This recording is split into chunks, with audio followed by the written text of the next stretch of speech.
And uh,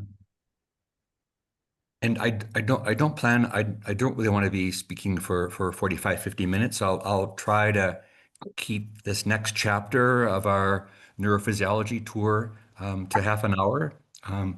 But it's gonna take us to a place, where we'll maybe see the efficacy of deep brain stimulation. And Kanwar among us has just gone through the operation recently, and has lots and lots of feedback, I think, for myself and other curious minds.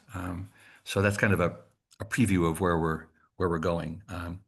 And so if you're overly bored with Steve's tour through from cortex, back down to muscle, um, and wondering what's the take home message from this. It'll actually help us prepare to understand what they're going after with deep brain stimulation, and and the tuning part of that deep brain stimulation. I guess I have kind of therapy envy in some sense. I mean, so they now know after 20 or 30 years of hundreds of thousands of deep brain stimulation surgeries, they're getting better at tuning it to the individual. And that to me is something I'm hoping to do with the glove, in a less invasive, framework. So I'm inspired, and we read the literature on DBS as a way to understand, can we can we adapt the glove therapy to the individual? Some people, like Frank Kira, were able to respond overnight, and for other people, it's a much longer slog, and the results are uneven. And so to get you've heard me talk about this. It's one reason it's uneven is because there cannot be one therapy that fits all. And so just like there's not one DBS that fits all, which we'll learn from Kanwar soon. Um, so let me get off that soapbox and kind of get into the science, and then we'll back out and have a conversation about other therapies. Okay. And that's going to require that I steal the screen from your lovely faces. Sorry. Um,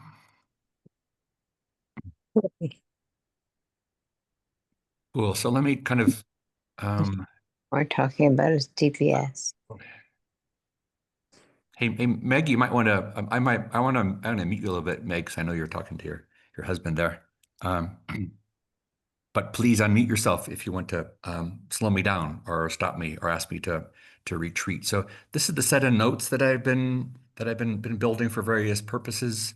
And last time, or last two times, we worked our way from the fingertips up to cortex. And I think that's the easier way into the brain, starting from the outside and coming in. We all have senses, and we all kind of feel things, or we believe we feel things on the way to the brain. Once they get there, the brain seems to make up its own mind on what we do. And so we worked on networks from fingertip to brain. I can bring back one beautiful picture. So I'm not scrolling too fast, but I'm definitely kind of too far in there. Um, this is just a little reminder, right, of we talked about mechanoreceptors, and let me try to make that a little bit bigger. Yeah, we had kind of receptors in the fingertip, of which there are quite a few kinds.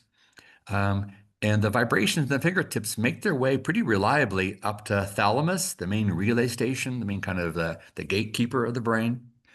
These vibrations make their way up to the thalamus, and then thalamus sends them to particular places, real estate in cortex. And so here's a particular mountaintop in cortex, and that mountaintop has been divided by scientists into four different, well, quite like seven different regions. But in regions 1, 2, 3B, and 3A, there is a map of your entire body.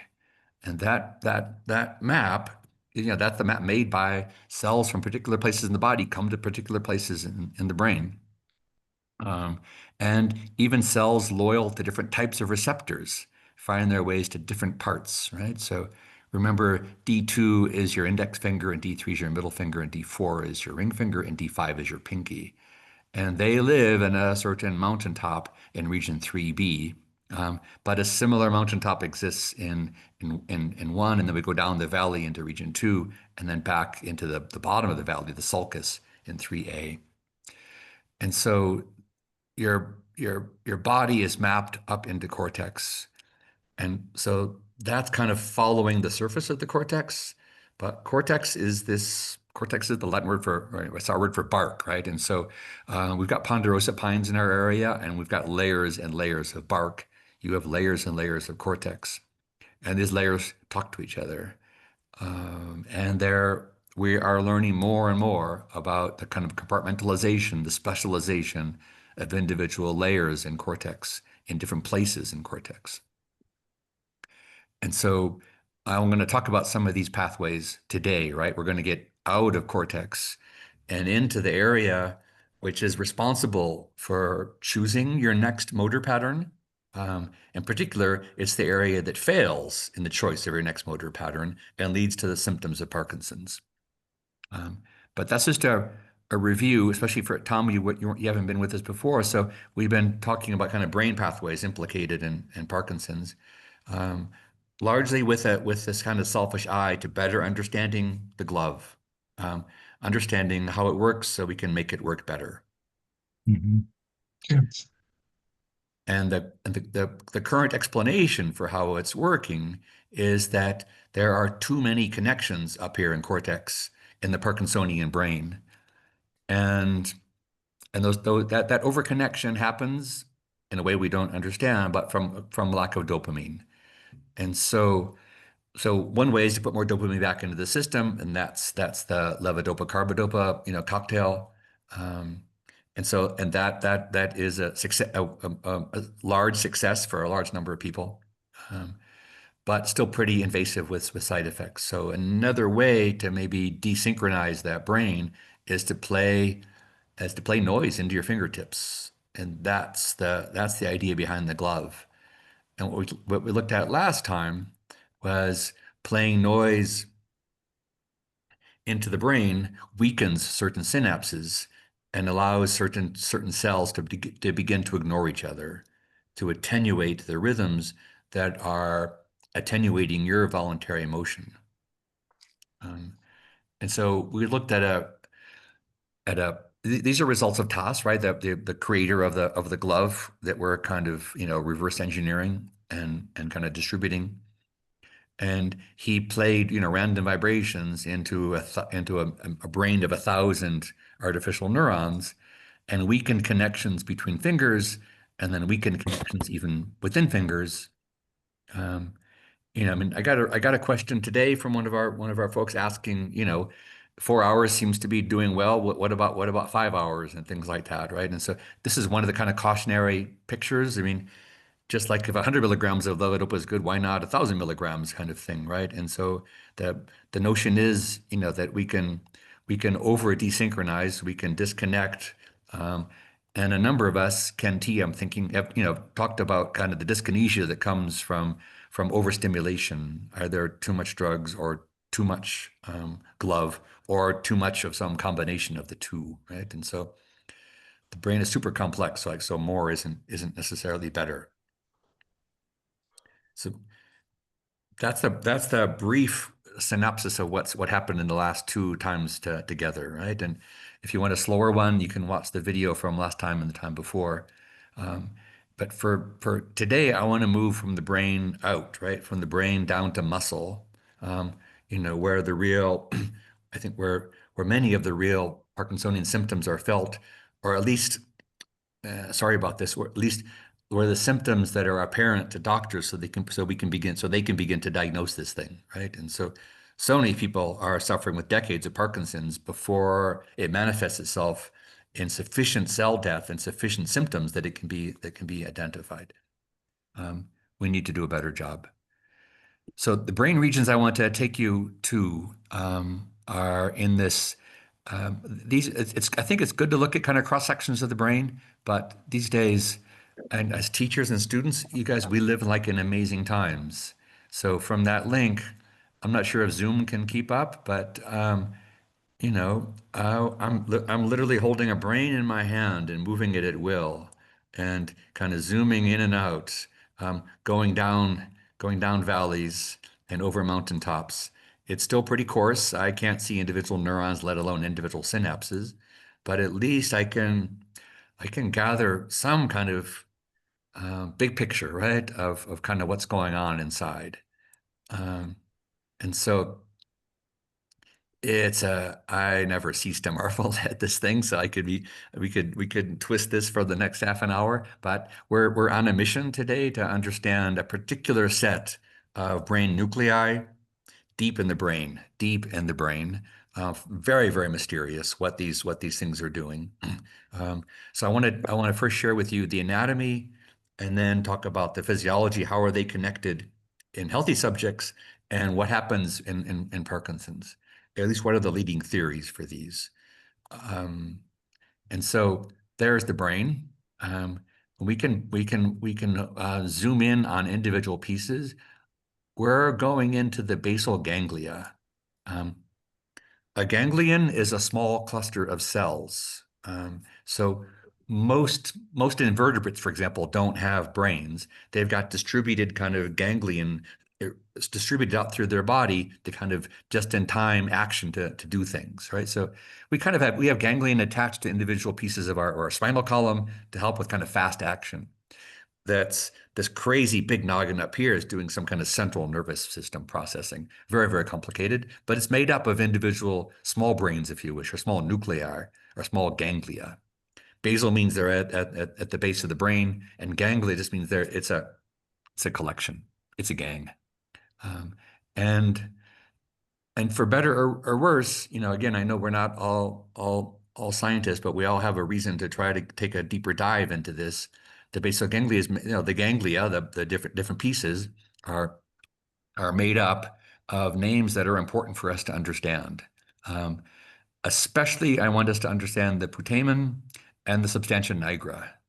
Those are the two. Yeah, and also probably the globus pallidus comes in two pieces. So I'm going to be talking about the globus pallidus, the putamen, and the substantia nigra. But first, let me just click on the big picture, right? And and there it is, right? And so I can kind of zoom in and out. Can you guys see that it's a little bit darker in there? Hmm. Yeah. And again, this is something that I don't recommend that we do at home, but there's a slider in here, and I can more or less push away the rest of the brain. Just amazing, you guys, what we can do with graphics these days. And now I can kind of zoom in. And now do you guys see that these really are kind of discrete structures, that Hmm. are not exactly all connected? Hmm. Um, they are going to be connected by axons, right? The neurons here. This is the dangerous place. This is the substantia nigra. These are the cells that produce 80% of the dopamine in the brain. These are the cells that die during Parkinson's. Symptoms typically don't appear in Parkinson's until about 70% of these cells, um, have vanished. So that to me is an amazing mystery, right? That basically that you don't that symptoms aren't apparent until more than half of a structure is compromised. That's not because these cells aren't important. On the contrary, I think what it's telling us is that they're so important that the brain has compensatory mechanisms to make up for that lack of dopamine until things get like out of control, like more than 50% of the cells are gone. Then those compensations are also compromised and suffering, and symptoms appear. Okay? So substantia nigra is the place. These are the cells that produce dopamine. These are the cells that are invaded by tangles of misfolded proteins. I don't know why they target this brain region. They don't exactly target these are the first cells they kill. They eventually kill many many cells. These misfolded proteins, like in Alzheimer's. Alzheimer's kind of goes after the hippocampus first, and then things spread. So these are the first cells to die. So I'm interested um, in where these cells talk to, right? These cells talk to the putamen. So the putamen is up here. So dopamine is produced, it goes to the putamen, and then circles around to the basal ganglia. Um, and dopamine is a very, very complex story. Maybe one of the most complex stories in the brain. Um, and I hope in future weeks that you'll follow me down that rabbit hole of a kind of a better understanding of the action of dopamine. Um, So that's kind of the 3D structure. We can move around there. It's strictly neuroanatomy. We're kind of seeing where the pieces are in the brain. Um, you know, um, as amateur or not scientists, it's not basically it's important to understand where they are, but it's much more important to understand how are they connected, right? And so I want to take you back to our notes, and kind of this is one kind of, slice through the center of your body. This is the transverse slice in the other direction. Um, we've been talking about cortex up there. That's the bark of the brain. That's the layer of gray matter. In between the cortex and these organs is white matter. These are axons taking information from cortex and relaying it back and forth to the basal ganglia. Um, and so the structure we're going to look at, right, is information going from cortex to putamen to the globus pallidus, also kind of getting information from the subthalamic nucleus back into the thalamus and then back up to cortex. This is also one of these very spooky loops I've been talking about. And so um, I'm always worried about any loop that can't see the outside world. So this is basically parts of the brain talking to themselves. Okay.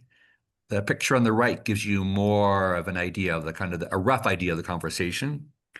Over the coming weeks, we're gonna be fleshing out more and more about what's going on in these cartoons, right? This is a picture of neuroanatomy. No one can argue with this. The picture on the right is a cartoon, right? It's basically saying that that the thalamus talks to cortex, talks to basal ganglia, talks back to the thalamus. There is this conversation happening in the brain that is definitely involved in choosing your next movement, right? Um, and and for most of us, for folks without Parkinson's, we take that for granted. That circuit seems to be working.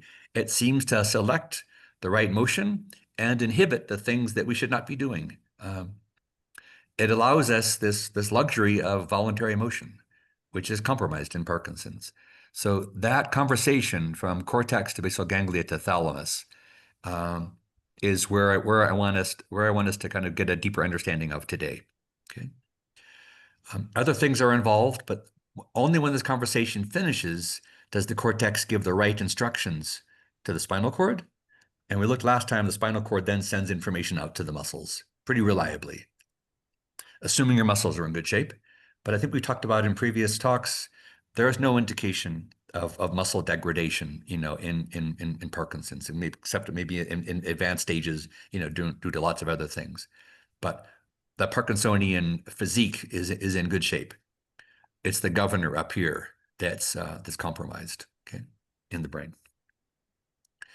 There is some involvement as well in the cerebellum. We haven't been talking about that. So the cerebellum is for sure involved in motor planning and largely in balance, and seems to have less of a role in Parkinson's. So I'm going to focus in on the pathways that are implicated in Parkinson's. And so here we see the substantia nigra. Okay, this is Latin for black stuff. So because during early autopsies, these cells uh, are quite dark. And sorry, the cells themselves aren't dark. It's just the cells are so densely packed that they almost have very little kind of insulation or kind of packing material around them. So we see their cell bodies, and their cell bodies are dark. So that makes for a dark region. This is the place where dopamine is synthesized, and then it's sent out to the putamen. So that's the next set of pictures I want to show you. Let me kind of zoom out a little bit.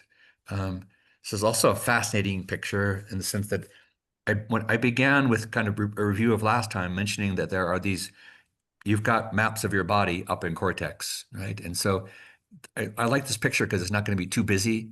So your arm is kind of here in one brain area, next to your leg, next to your face, okay? And all this picture is trying to show us is that a lot of us believe, the sensory motor cortex, it has to keep track of where information came in so it knows what plans to make for your body. But these maps are preserved even as we go down inside the brain. Okay, so the putamen and the globus pallidus and the subthalamic nucleus and the thalamus itself, right? This is the pieces of the thalamus. So basically, the arm cells and cortex talk to the arm cells in the globus pallidus and putamen, which talks to the arm cells in the globus pallidus, talk to the arm cells in the subthalamic nucleus, and talk to the arm cells in thalamus. So, so the body map is preserved, which again, for maybe for a lot of people on the outside would say, duh. I mean, right? If the brain is kind of crossing arms and legs, how is it possibly gonna get us off the ground? Um, but it still takes, years of neuroanatomy and virus tracing to really make these maps of what's going on deep inside the brain. Um, and if this doesn't look quite like your brain, it's because this is the brain of a monkey, right? And so most of the neuroanatomy, most of our understanding of Parkinson's is coming from rats and and monkeys. Um, and so this is this kind of circular pathway, right? Circular pathway. Um, the brain is the cortex is this amazing storage of information, and the punchline I want to deliver is the basal ganglia is kind of the filter of that information. The brain decides on an action, but the brain is not a monolith, right? So there isn't anybody up there running the brain, right? So many possibilities are happening simultaneously. The basal ganglia are going to filter out what is the most effective motion for the moment. It's going to shut down the competitors and allow the chosen motion to come through. That's that's the picture that I want to try to paint in your mind. You can't see that picture here because we're just looking at kind of a crude cartoon of cortex talking to basal ganglia, talking to thalamus, back to cortex. Like how does this ever stop? How does this really get to effective action? Okay. And what's compromised in the Parkinsonian brain? That's what I want to show you next. Okay. And for the first time, that's going to bring dopamine into the picture. There's no dopamine here, right? It's just this happens no matter what. But some of these pathways are doing surprising things without dopamine. So that's our that's our next picture. I'm going to wrap it up. Um, Message reporter about an ongoing prosecution, which just does not really happen that and much in. Gotcha. So let me, yeah, and I did mention before, especially for Tom, almost all the pictures that I'm showing you are taken from the Principles of Neuroscience by Eric Kandel and colleagues, now in its sixth edition, right? A really amazing kind of encyclopedia of neuroscience. So I want to, sorry, when I cut and paste, I lose some things. So this is the so-called non-Parkinsonian or so-called normal brain on the left, and this is the Parkinsonian brain on the right. And so, so what was missing in the cartoons I showed you before, right? I just showed you parts of the brain talking to parts of the brain. But some of you may remember that 80% of the conversation in the brain is excitatory, cells causing other cells to fire, or 20% of the conversation is inhibitory. Cells telling other cells to chill, to relax, to lay back. Okay. And again, there's so many parallels with your friend group, right? Some people pushing you to swim with sharks, and others telling you, "I don't think that's such a good idea," you know. And so, who do you choose to listen to among this 80-20? That tells us a lot about who you are. And so, again, it's not enough to say who's talking to who. It's much more important to say, is their influence excitatory or inhibitory? And then beyond that, we're not ready for that today. But then also it's relative timing, right? And so does the inhibition get there before the excitation? Does the excitation get there before the inhibition? That also makes a big difference in how things happen. So let's see if we can begin to parse out what's happening in the non-Parkinsonian brain. All right. I mentioned that dopamine is an extremely complicated, I don't know, it's not the right word, but I'm going to use the word anyway. It's an ambiguous influencer on the brain. Because, I talked about excitation, which are red things, and inhibition, which are black things, right? And and here is dopamine receptors come in 5 varieties. There are 2 principal types occurring in the basal ganglia, and one of them is excitatory, and one of them is inhibitory. These cells coming out of the SNC is the substantia nigra compacta. These are the dopamine cells coming into the top of the basal ganglia. They're going to bathe the entire putamen in dopamine. But sometimes that acts to excite the cells, and sometimes that acts to inhibit the cells, depending on whether those cells express receptor D1 or receptor D2. Okay. And so now it's just a matter, once we trust that that's kind of the case, we want to understand what happens then. So basically, these are meant to be regulators or modulators of the main traffic. The main traffic is this loop from cortex to basal ganglia to thalamus and back to cortex. Okay, it's believed that in the non-Parkinsonian brain there is some balance between excitation and inhibition. Okay, that the cortex excites basal ganglia. This is the input to the basal ganglia. GPI, the globus pallidus internal segment, is the output of the basal ganglia. And so excitation comes in here. This kind of goes in 2 possible pathways, depending upon the type of receptor we're talking about. There is a direct pathway right to the output center of the basal ganglia, and then an indirect because it goes through a second region. Okay, and so this balance of kind of excitation, inhibition, and inhibition allows kind of the proper feedback to go up to cortex. When cortex gets that proper feedback, it knows which motor program to send to the backbone down the big channel here, right? This is cortex talking to the backbone, talking to the outside world. The basal ganglia, and this is why things are spooky. This is the ghost in the machine. The basal ganglia has no conversation with any of your senses or any of your muscles. It's this kind of, circle jerk talk of just talking to buddies up in the brain. Okay. And this crazy combination of excitation and inhibition can get out of balance. And that's what happens in the picture to the right. Okay. So the red means excitatory and gray means inhibitory.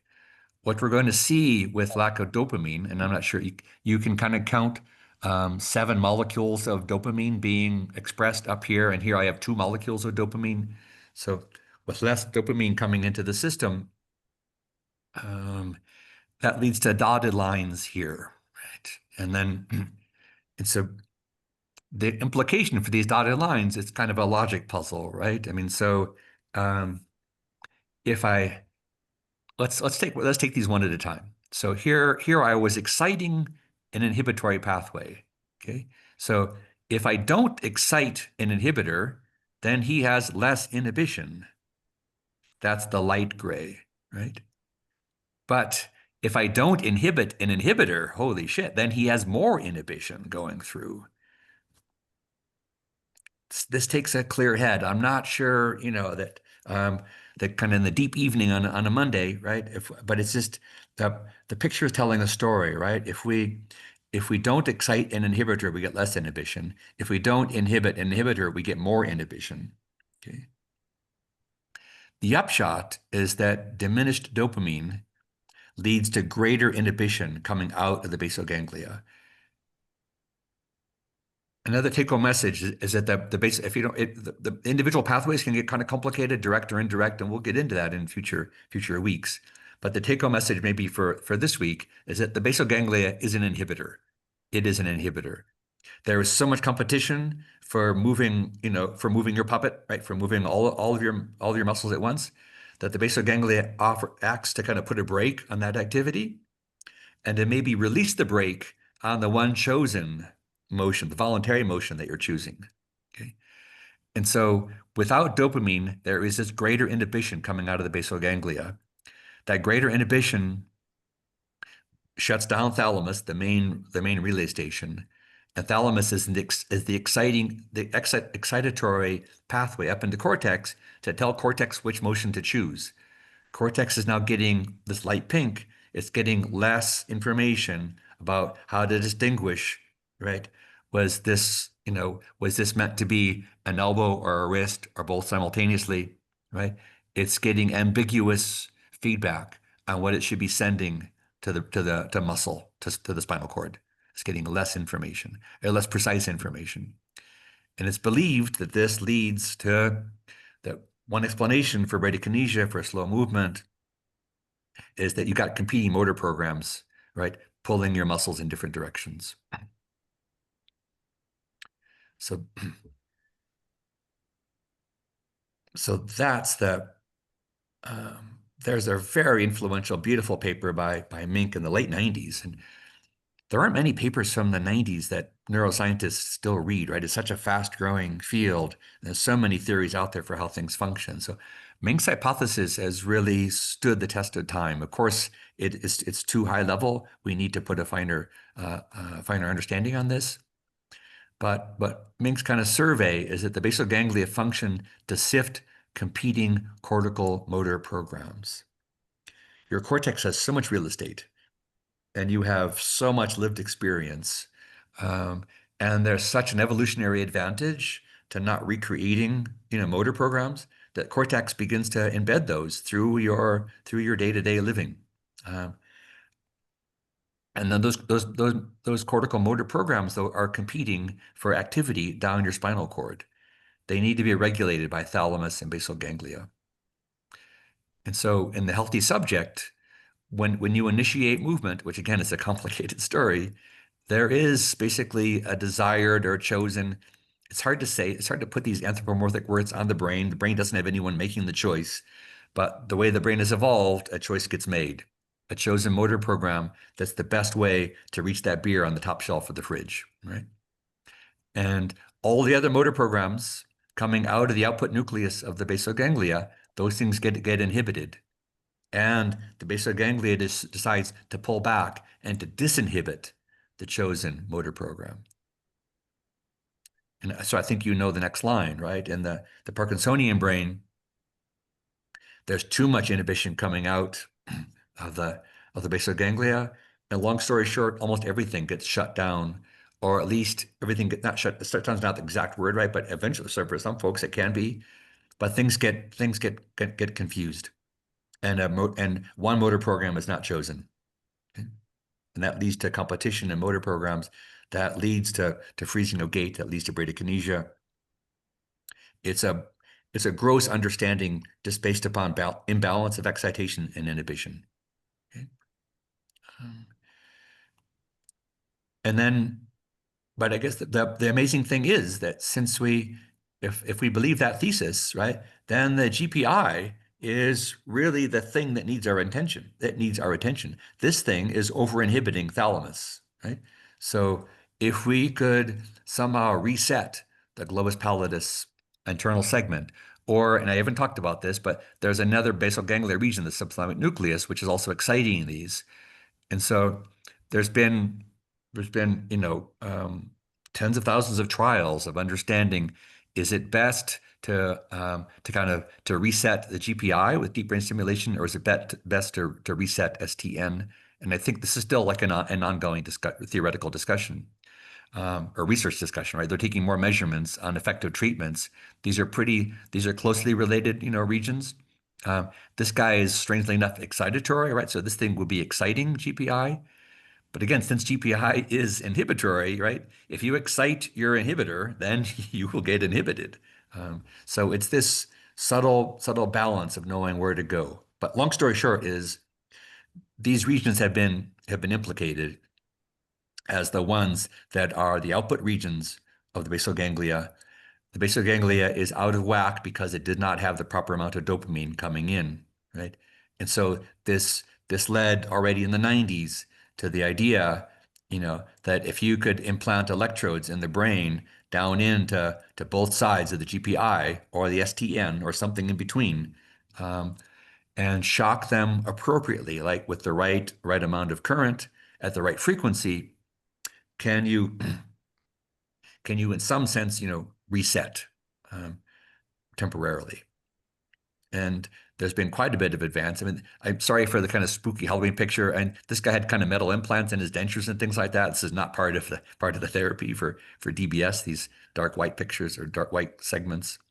Um, but I did want to say, kind of as a gateway to future talks, and also to connect us back to where we were, um, that when we looked at Tassa's contributions and we looked at his explanation that the glove was able to attenuate abnormal rhythms in cortex, it's those same abnormal rhythms which are used largely in the tuning, right? And we'll hear more from Kanwar about this and go further eventually.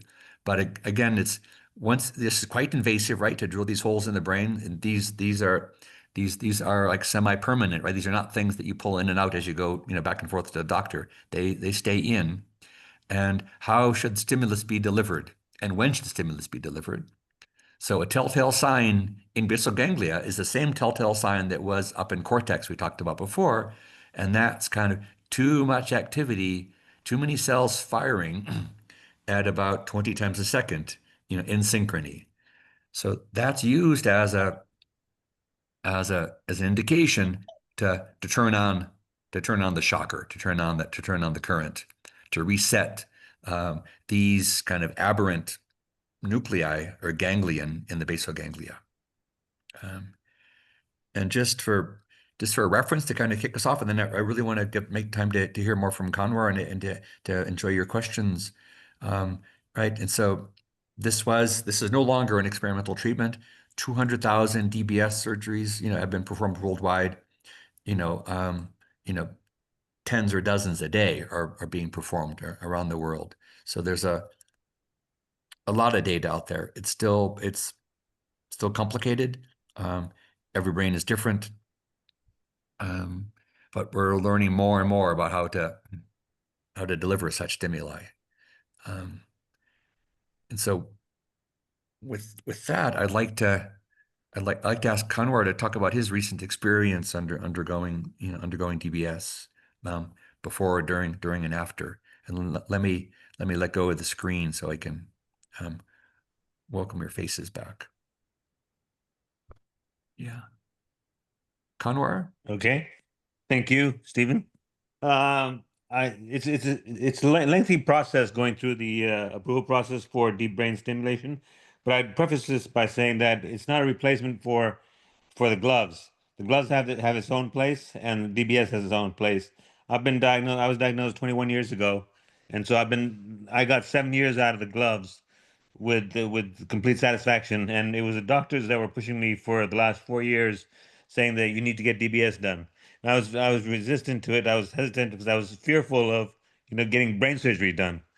And I thought about it, and I said to the doctor, I'm responding to the medicines, I'm responding to the glove. Why do I need DBS?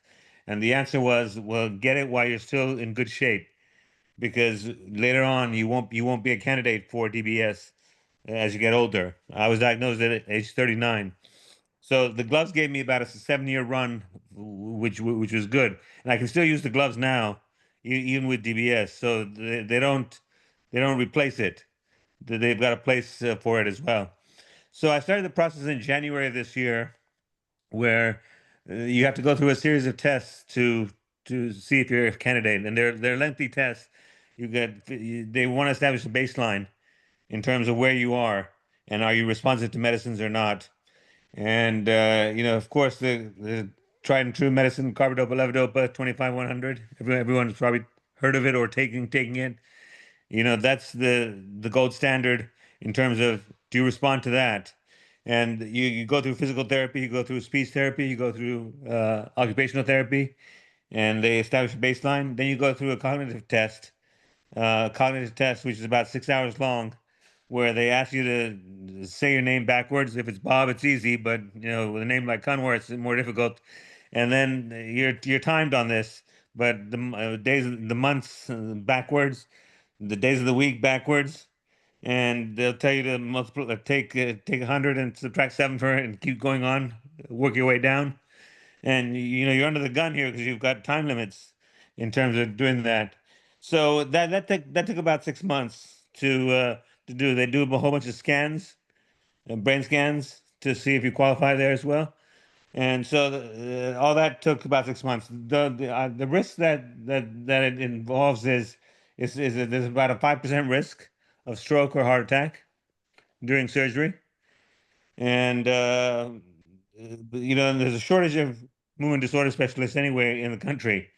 So when you look at the 200,000 surgeries that have been performed over the years, that's not really that much, but it's just a handful of doctors who do it right now. I mean, my doctor had done 122 surgeries so far. He's done in Florida. So after the 6 month process, I was ready to hit the operating table, and on the 11th hour, I found out I had a tumor, and it was a unique tumor. It was an adrenal gland, in the adrenal gland, which symptoms overlap with Parkinson's. So you get tremors, you get a lot of the same symptoms. So I had to get that removed. So surgery was delayed by 2 months. So August 28th, I went to the operating table, and I was apprehensive because I was fearful of having my brain drilled into, and without any anesthesia. You're awake during the whole 6 hours of surgery, and so the only time they sedate you is the time they put an incision in your skin on your brain, and then they start drilling with a drill, like a real drill, and you hear the vibrations, but you don't feel any pain because there's no pain cells in the brain. And the uncomfortable part is that you're very uncomfortable because they put you in a cage. They can't afford you to move a millimeter or so because they're dealing with the brain. So your body is strapped, your arms are strapped, so even if you have to scratch your head, you can't do that. It's impossible.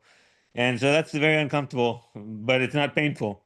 So if you let me share my screen, I've got a few pictures I can show you. Yeah, yeah, yeah. You should be able to share. You should be able to share it, Kanwar. Okay. Mm,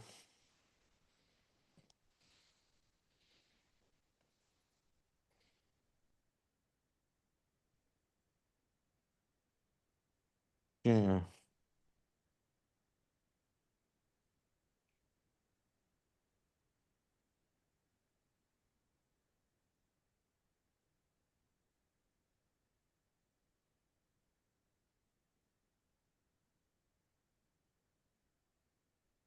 You see my screen? No, it's not. It's not. I don't see it.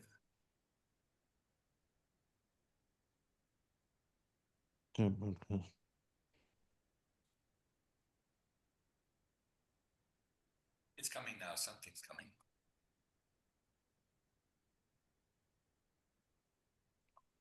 Um,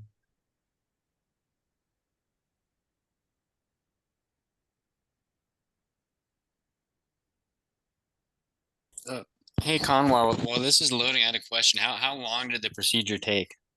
6 hours. 6 hours, and it was uncomfortable, but I wasn't in any pain. And basically, the two incisions on the front of the head, they shaved my head off because I had long hair, and they shaved my entire head off. And there's about 20 people in the room, and the device. This is what I wanted to show you. I wanted to show you the inside of the room, and that's what the pictures were. And the number of people in the room. There's anesthesiologists, even though you don't need it, but they need it for sedation. There's an Abbott representative because I got an Abbott device. There's one or two representatives from there because they monitor the activity as well because they do the programming. And I don't know why this is not. yeah, I got a strange kind of menu on my screen for kind of fit the window and size, but it was still kind of blurry. Um, Mm, Let me stop this and we'll lose time.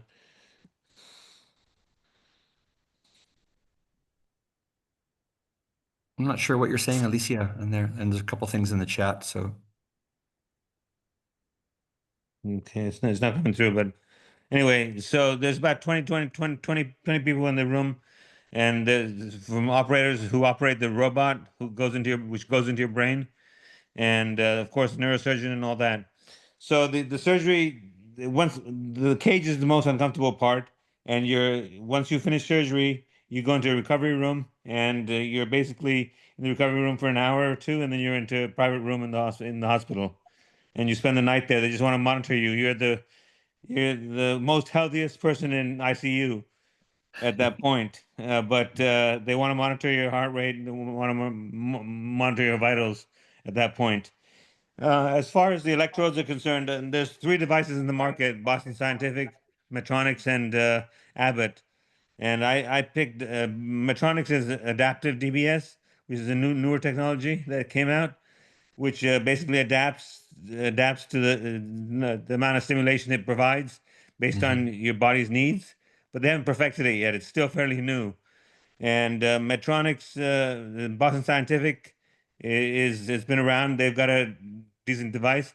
But I picked Infinity, which is the Abbott device, which is the smallest device on the market, and the battery lasts 15 years, and you'll need to charge it once a month.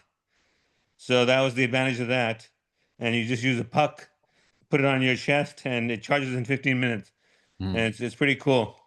And the leads they put two lead wires, one on the left brain, one on the right brain.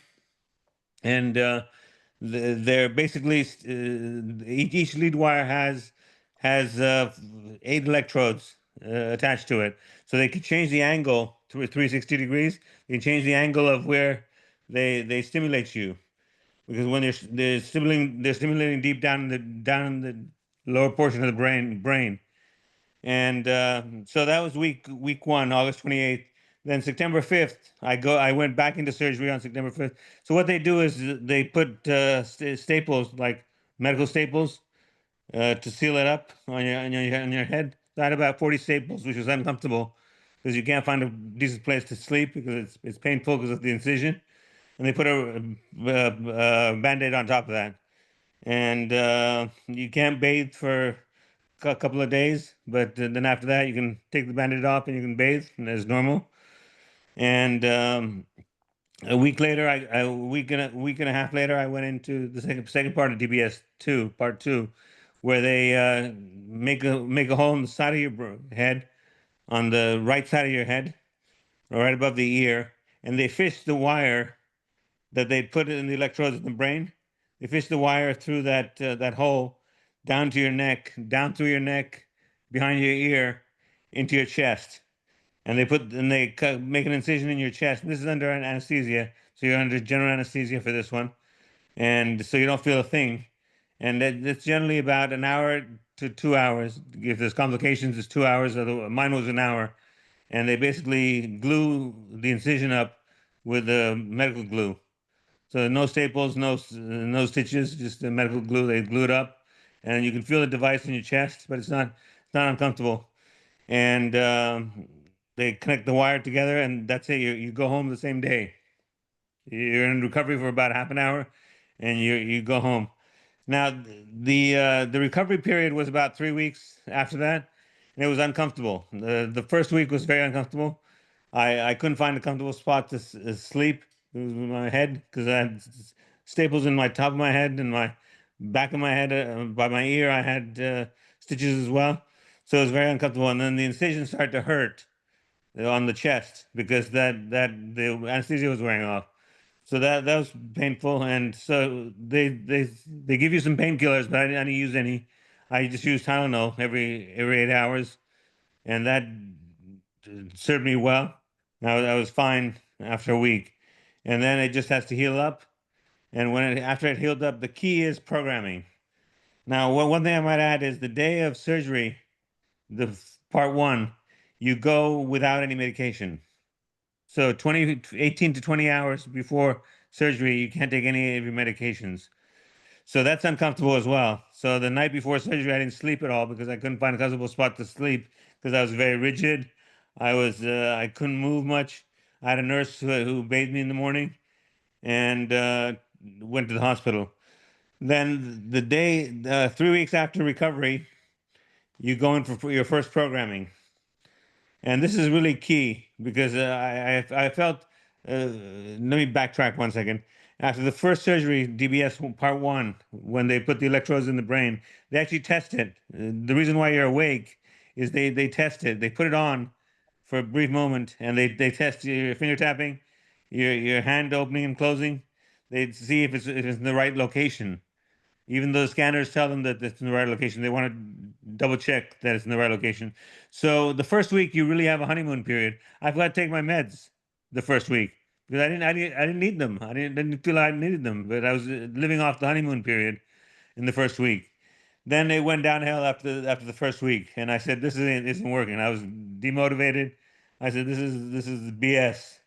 And then 3 weeks after recovery, I went in for my first programming, and I had to go without medicines for 24 hours. So that was brutal because I'd come off my honeymoon period, and I was going in without medicines.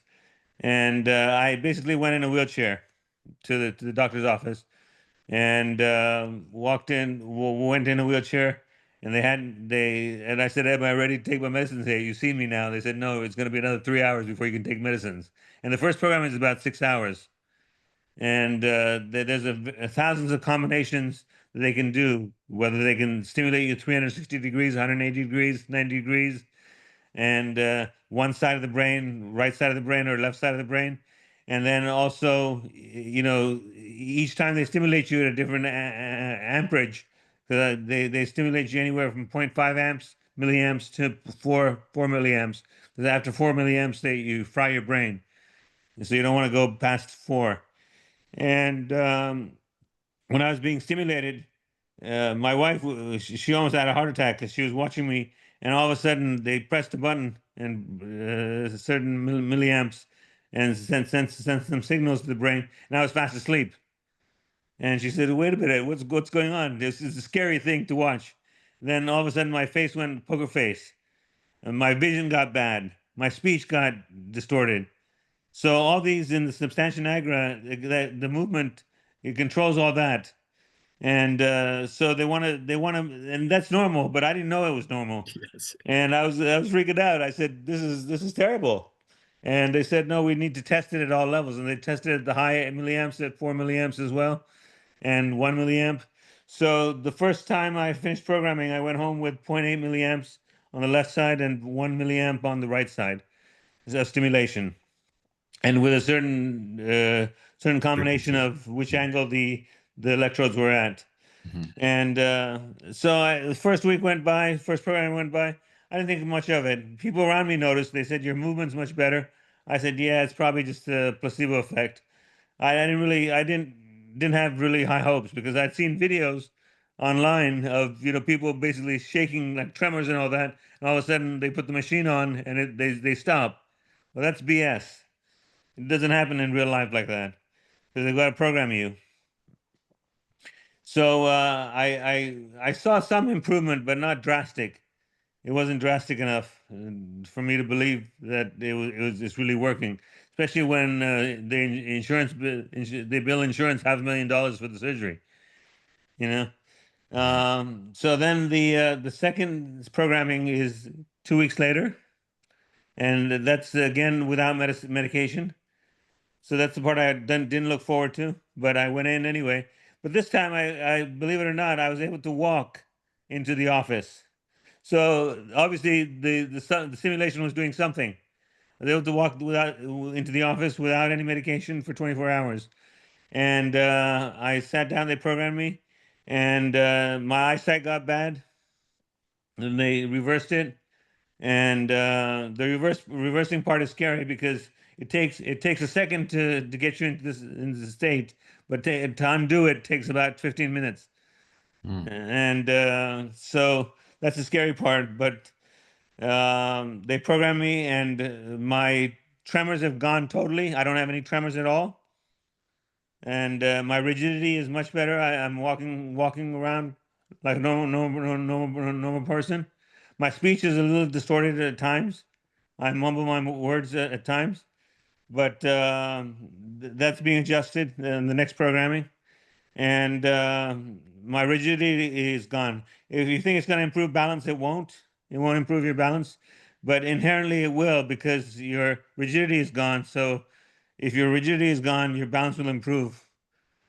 Um, and I'm biking outside. I'm walking 3 miles a day on my own. without any assistance or without any aids.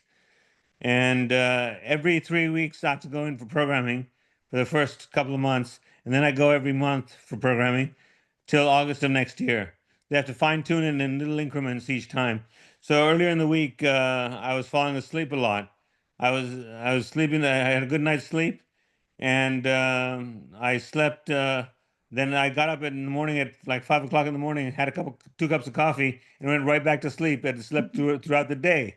And I said, something's wrong. Something's not right. So I called the nurse, the Abbott representative, and she said, we'll adjust you remotely. So I didn't have to go into the office. That's the beauty of the Abbott device. They can adjust me remotely. I could be sitting anywhere in the world, and they can adjust me. So she did a video call with me, put my stimulator on, and she patched into the system. And she said, okay, I'm going to make some adjustments, and I'll give you authority to adjust as well, the range of numbers you can adjust as well. See what's right for you. So I've been given that authority. So now I know. So I adjusted it, and now I don't fall asleep anymore. I mean, it's almost 10 o'clock here. I would have been fast asleep by now had it been a different setting. But I don't fall asleep anymore. And so now I know that if I need to sleep, I can adjust it to a higher setting, and it'll put me to sleep. But after my second program, I have to say it's a game changer. It's really got me my life back. I actually sent a note to my surgeon. I said, for 22 years, 21 years, I've been missing out on all this, and I feel I've got my life back, and I'm very optimistic about it. I wish I'd gotten done earlier. So that's my story. Thanks, Kanwar. Gosh, man. I had no idea kind of the range of states they could change just with those Yeah, two small electrodes. yeah, Take you all over. I mean, yeah, man, take you under, over. yeah. Wow. I couldn't share my pictures, but the pictures show the depth of the operating room and the different disciplines that are in there. Plus, it shows the inside of my brain as well, because the doctor take pictures of when they drilled through the brain, through the Mhm, skull. Then what they do is they close the hole of the skulls with the screws and a piece of plastic. mhm. They close your skull up. Wow. Wow.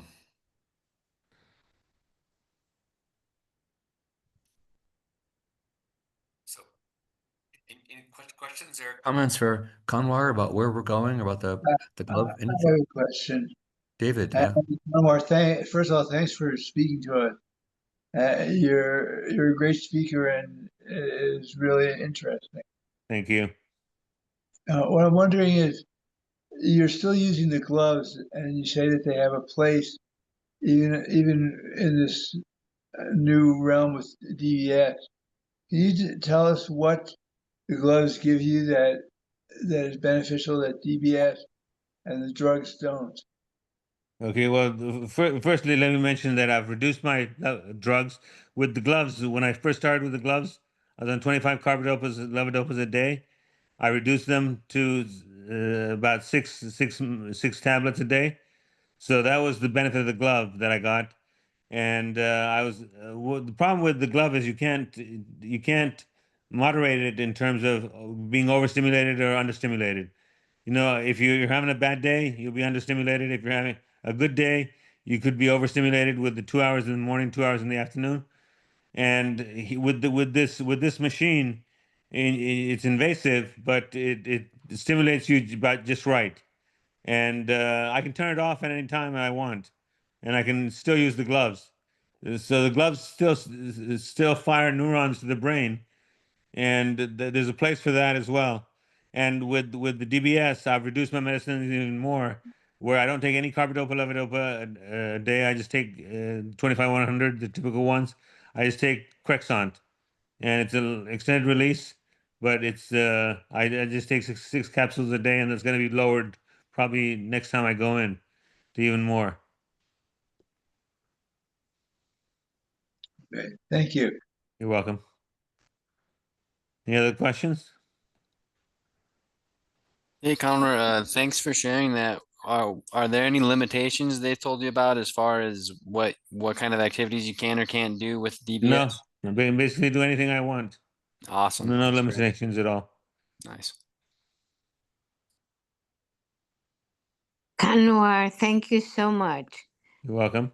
You're a very good speaker. It was really good to hear from you. Thank you. There was a lot of clarity to it for me, and you answered questions. Thank Yeah. you. Yeah, thank you. Yeah, the key thing is if you're thinking about DBS, go for the evaluation, because you've got up to a year once you get, if you're a candidate and if you qualify, you've got up to a year to make a decision with the same medical practitioner whether you go ahead with it or not. And that was my take on it. I said, the doctors are pushing me. If I want to be in good terms with the doctor, I better listen to him.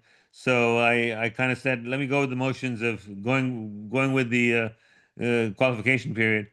And my son, who happens to be in the medical field, he pushed me and said, Dad, you got through the qualifications. You might as well get it done. There's no harm. And I didn't have to, but I had a year to decide. Hmm. Yeah, I'm curious, Conrad. You said you had like a 7-year run with the glove. Do the doctors have any kind of prognosis about kind of decades long DBS? Are there people that have Yeah, had so DBS, successful? generally speaking, is a rule of thumb. The research I've done, and it's independent of doctors, the doctors will tell you it'll last for 10, 15 years. Uh-huh. But what I've gathered from it is that I'll get a good 10-year run. Hmm. And the battery will need changing in about 15 years. Gotcha. Yeah. But if I were to put money on it, and that's why I said there's no risk in terms of going with DBS, I go with it. And the future of Parkinson's solutions is going to be wearables, which is things like the gloves, Hmm. and stem cells. Yeah. Those are the two areas that I'm banking on. And there's a lot of research that's been done in terms of wearables, like you're doing as well. And the stem cells, Blue Rock Therapeutics is doing a lot of work in that area as well. And they're in phase 3 of the trials. Yeah. So you can always supplement it with that, and you turn up your DBS device. Yeah. Yeah. And Conroy, you weren't too impressed with focused ultrasound, were you? No, the reason why the first place in the country that they did it was in Orlando.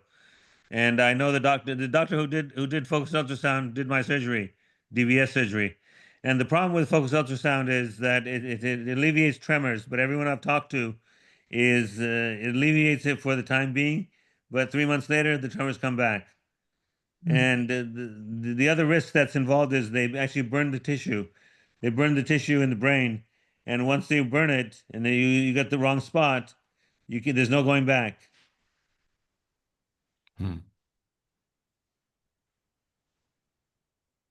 They're not promoting it. Yeah. Where do you see research on wearables being done, Conroy? Columbia University, they're doing some research there. And what? Uh, they're doing something with watches, Oh, to measure tremors and all that. And Espanola, of course. Peter's still doing research. Yeah. Peter has one little survey paper out on the future of wearables. It's very it's a very, very general overview. It doesn't dig down Yeah. very deep. I spoke to him about a month ago. He's in enrolling candidates for some trials right now, but Mhm. they're all local. Yeah. there was a woman on one of the meeting with us that said she was involved with that. Yeah. Yeah. And I met to kind of get back in touch with her this week, Ken. Yeah. Linda.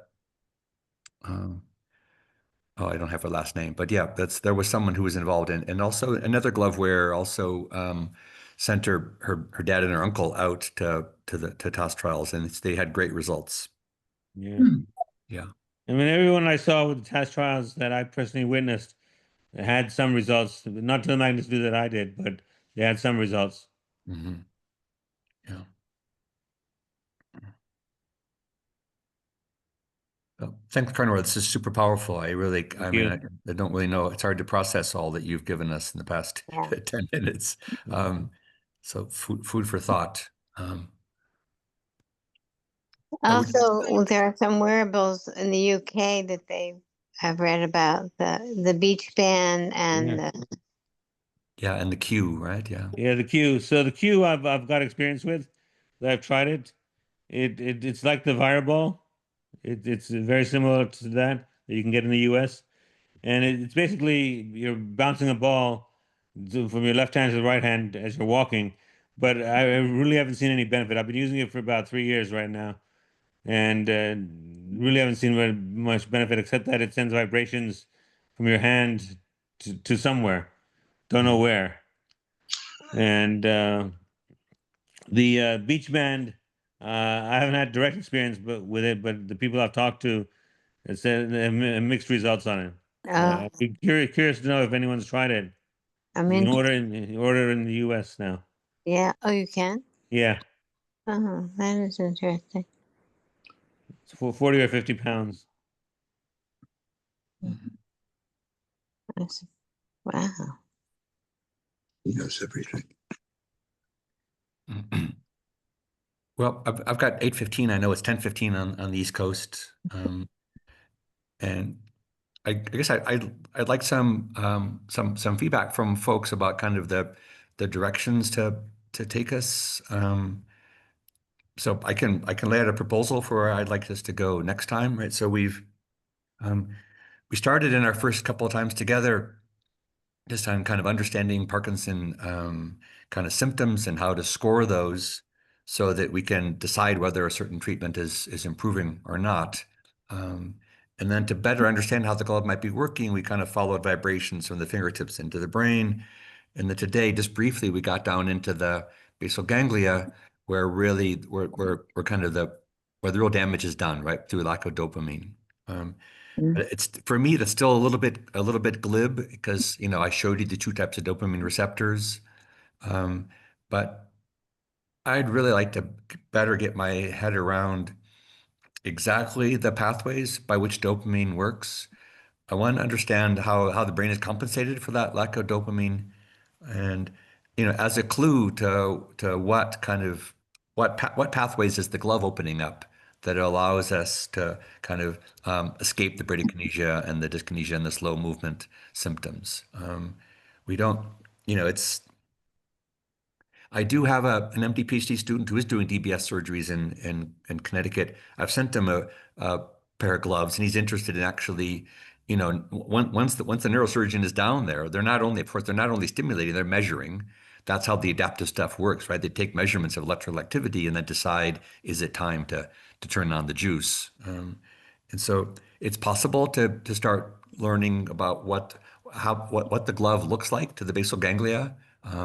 That's still highly invasive, but those things are coming.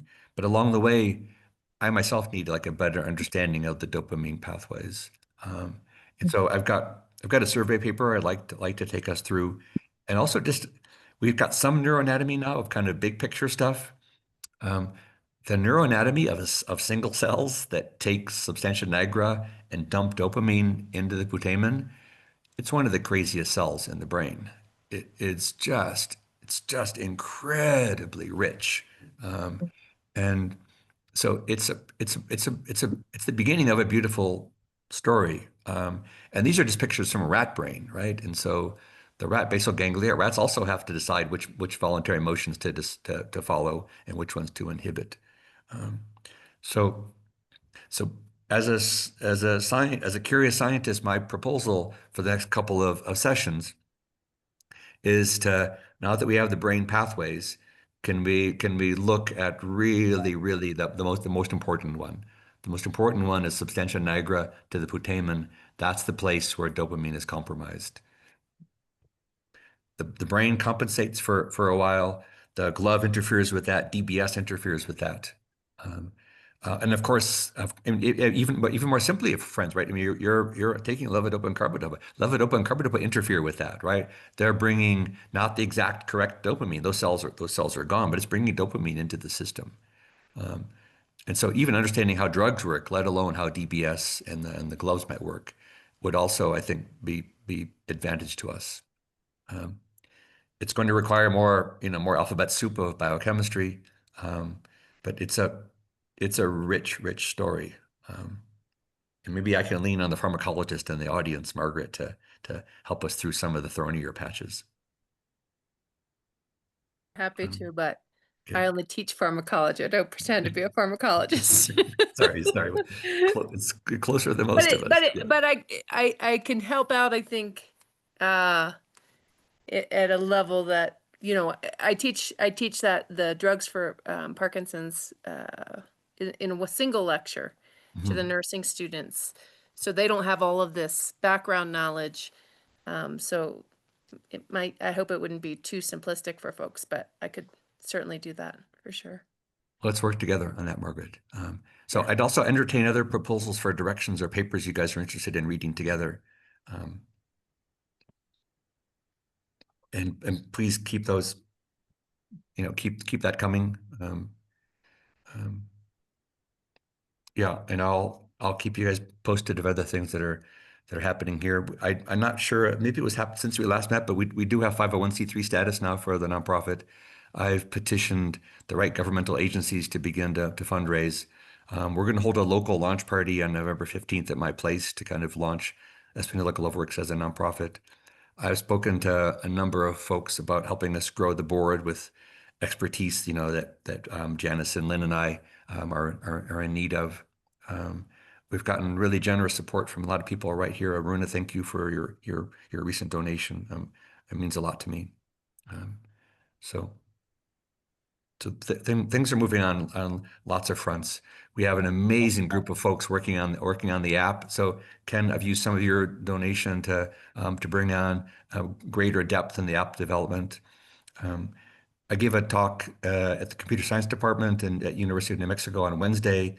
I'm going to become an affiliate in their department. Their faculty were quite interested in the data that we're on the cusp of collecting through our various apps, and they not only the wealth of data, but also the complication between the data of your voice and your gait and muscle contractions, and connecting that to the compromised dopamine system. There's a lot of stuff to figure out along the way. If you wouldn't mind, could you include the address where we can send donations to? Yes, in the next email you send out? Yes, I will do that. Yeah, thank you, Kanwar. Yes, yeah, with pleasure. Thank you. Yeah, that'll be ready. There'll be a donation button ready. I've been struggling to get kind of a Google nonprofit site, and so I'm just going through. Google is more. They've got better kind of snake oil salesman controls, than a lot of other folks. So they want to really check that we're in the right business before they give me that. So I was hoping to build out a new site.